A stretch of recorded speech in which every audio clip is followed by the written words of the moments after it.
안녕하세요 가가이 구독자 여러분, 김태진 편집장입니다. 오늘은 포르쉐 마칸 일렉트릭 시승을 하러 포르쉐 스튜디오 한담에 나왔는데요. 마칸은 이제 지난해 하반기 국내에 처음 공개됐죠. 제가 실물을 봤는데 행사장에서 시승은 이번이 처음입니다. 무척 기대가 됩니다. 시승 모델은 국내에서 가장 계약이 많은 마칸 4S와 가장 고성능인 마칸 터보입니다. 마칸 일렉트릭은 1세대 대비 차체는 훨씬 커지고 무게도 200kg 이상 증가했습니다. 전기차로 변신했지만 포르쉐답게 강력한 가속력과 정숙성이 일품이라는 평가가 나오는데요. 아울러 휠베이스가 길어지면서 패밀리 SUV로 사용할 만큼 넉넉해진 2열 공간이 매력적이네요. 럭셔리한 인테리어뿐 아니라 에어 서스펜션을 장착해서 도심에서도 편안한 승차감을 확보했다고 하는데 오늘 직접 테스트해보겠습니다. 우선 마칸 일렉트릭 디자인부터 살펴보시죠. 전면은 주간 주행등하고 헤드라이트를 포함한 포르쉐의 다이나믹 라이트 시스템이 눈길을 끄는데요. 내연기관 모델에서 4개의 점으로 돼 있었다면 마칸 일렉트릭을 포함해서 포르쉐의 전동화 모델은 LED 선을 끊어 가져가는 모습입니다. 특히 하단 범퍼 양끝단에는 분할형 LED 헤드라이트가 위치하는데요. 전체적으로 깔끔한 전면부 디자인입니다. 아울러 포르쉐다운 다이나믹한 요소는 와이드한 팬더와 또 낮게 설계된 보닛인데요. 이런 부분이 클래식 포르쉐 스포츠카 디자인 언어라고 합니다. 보닛을 열어보니까 트렁크가 꽤 커 보이네요. 쓸모가 있어요. 용량은 84리터로 작은 여행 가방이나 차량 소품 정도 넣기엔 충분해 보입니다. 측면을 보시죠. 가장 많이 변한 부분인데요. 하단부 사이드 블레이드 장착을 해서 역동적인 스포츠카 느낌이 납니다. 가장 큰 매력은 전기차답지 않은 5스포크 휠인데요. 이게 22인치 대구경인데 정말 내연기관 휠 그 느낌 그대로 내면서도 무척 스포티합니다. 여기에 공기 역학을 최대한 고려한 디자인이면서도 다이나믹한 요소를 갖췄네요. 프론트 팬더 부분에는 이제 일렉트릭을 상징하는 엠블럼이 달려있고요. 전체적으로 측면은 1세대 모델에 비해서 훨씬 더 쿠페형 실루엣으로 변신했습니다. 여기에 프레임리스 도어로 깔끔하게 마무리해 훨씬 더 스포티해 보입니다. 후면은 기존 모델 대비 루프 스포일러가 사라진 게 특징이죠. 조선의 마칸으로 불렸던 제네시스 GV70과는 완전히 달라진 모습입니다. 가로로 이어진 LED 스트립하고 포르쉐 레터링이 인상적이네요. 쿠페형이라 당연히 리어 와이프는 필요가 없어져서 장착하지 않았네요. 마칸 일렉트릭의 전체적인 디자인은 깔끔하면서도 스포티합니다. 대신에 쿠페형으로 변신하면서 기존 SUV 스타일을 좋아했던 경우라면 호불호가 어느 정도 엇갈릴 듯 합니다. 자, 이제 실내를 살펴볼까요? 우선 직선적이고 심플한 인테리어가 먼저 보이는데요. 시동 버튼은 포르쉐답게 핸들 좌측에 위치했네요.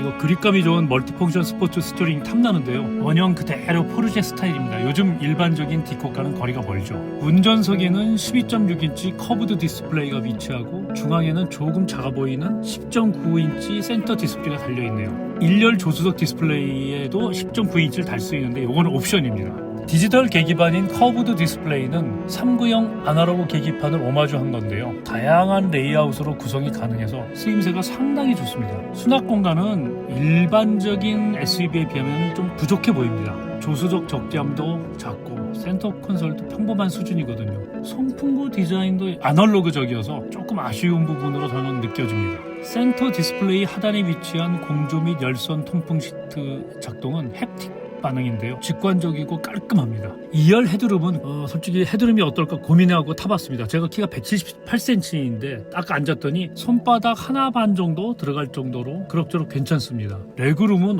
휠베이스가 길어져서 그런지 상당히 여유롭네요. 시트 방석도 짧지 않아서 장거리 주행할 때 꽤 도움이 될 듯합니다. 더군다나 마칸 일렉트릭 터보는 2열 시트가 세미버킷 타입이라서 지지력도 꽤 좋을 것으로 생각되네요. 자, 이제 승차감이나 전비 이런 주행 성능과 관련된 정보를 전해드리도록 하겠습니다. 마칸 일렉트릭은 출력과 트림에 따라서 마칸 4, 마칸 4S, 마칸 터보 이렇게 4가지가 있는데요. 특이한 것은 최고 출력입니다. 이게 오버부스트 출력이 최고 출력으로 나오는데 오로지 런치 컨트롤 준비를 하면 이 출력이 나오는데요. 별도로 오버부스트 버튼은 없습니다. 이게 타이칸과의 차이점이라고 할 수 있는데요. 먼저 서킷에도 탈 수 있지만 보다 패밀리 SUV 컨셉이라는 게 이런 차이점이라고 생각이 드네요. 고속도로 추월할 때 제가 사용해봤는데 상당히 재밌었습니다. 주행 모드는 노멀, 스포트, 스포트 플러스, 오프로드 이렇게 4가지를 선택할 수 있습니다. 전기차이긴 하지만 오로지 정숙한 주행에 심심함을 덜어주기 위해서 포르쉐 일렉트릭 스포츠 사운드가 들어있는데요. 이거 생각보다 굉장히 자극적이에요.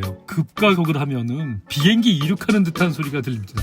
이건 정말 시승하면서 경험해본 가장 재밌었던 순간 중에 하나였습니다. 역시 주행 성능, 와, 포르쉐 이거 엄지척이죠. 상당히 빠릿합니다. 더군다나 마칸 터보는 공차 중량이 2.4톤이 넘는데 생각보다 핸들링도 날렵합니다. 고속에서 코너를 파고들어도 오버스테어를 제대로 억제하는 게 인상적이었습니다.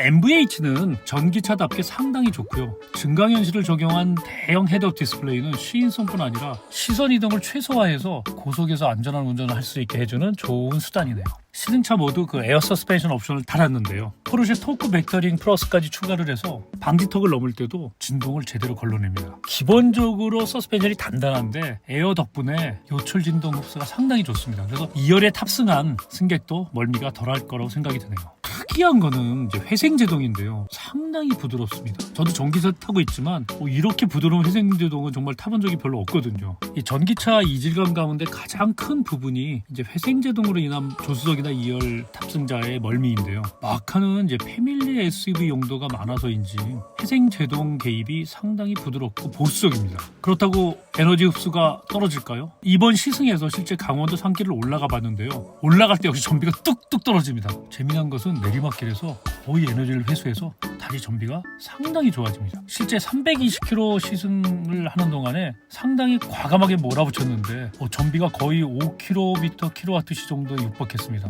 이거 상당히 좋은 수준입니다. 이제 핵심인 배터리는 중국 CATL 거고요. 리튬이온이고 용량은 100kWh에 달합니다. 800V 고전압 설계를 적용해서 초고속 충전을 하면은 21분 이내에 10%에서 80%까지 충전을 할 수 있다고 하네요. 주행 가는 거리는 이제 마칸 474km, 마칸 4 454km, 마칸 4S 큰 차이가 없어요. 450km. 그래서 굉장히 인기인 것 같고요. 마칸 터보는 이제 역시 고성능을 추구하다 보니까 429km를 국내에서 인증받았습니다. 실제 주행을 해보면은 인증거리가 더 나옵니다. 전체적으로 마칸 일렉트릭은 포르쉐 특유의 주행 성능은 그대로 살렸고요. 고속일수록 안정감이 있는 주행 질감은 정말 명불허전입니다. 2.4톤이 넘는 무게에도 날렵한 핸들링. 이거 정말 감탄이 나오더라고요. 실제 주행거리도 450km가 넉넉히 나온 것도 꽤 괜찮았던 부분이고요. 패밀리 SUV로 사용하면서 때로는 서킷에서 스포츠카로 탈 수 있는 차가 마칸 일렉트릭. 그렇게 생각이 됩니다. 가격은 이제 마칸이 9,910만 원부터인데 보통 옵션 선택하면 1,000에서 1,500원 기본적으로 더 더해야죠. 마칸 4가 1억 590만 원, 마칸 4S 1억 1,440만 원부터, 마칸 터보가 1억 3,850만 원인데 시승차 마칸 터보는 1억 5천이 넘어가네요. 오늘 이렇게 마칸 일렉트릭을 시승해봤는데요. 패밀리 SUV로 충분하지만 스포츠카의 감성은 제대로 살려내서 운전의 재미가 쏠쏠했습니다. 다음에 더 재밌는 차로 찾아뵙겠습니다. 좋아요, 댓글, 구독 부탁드립니다. 감사합니다.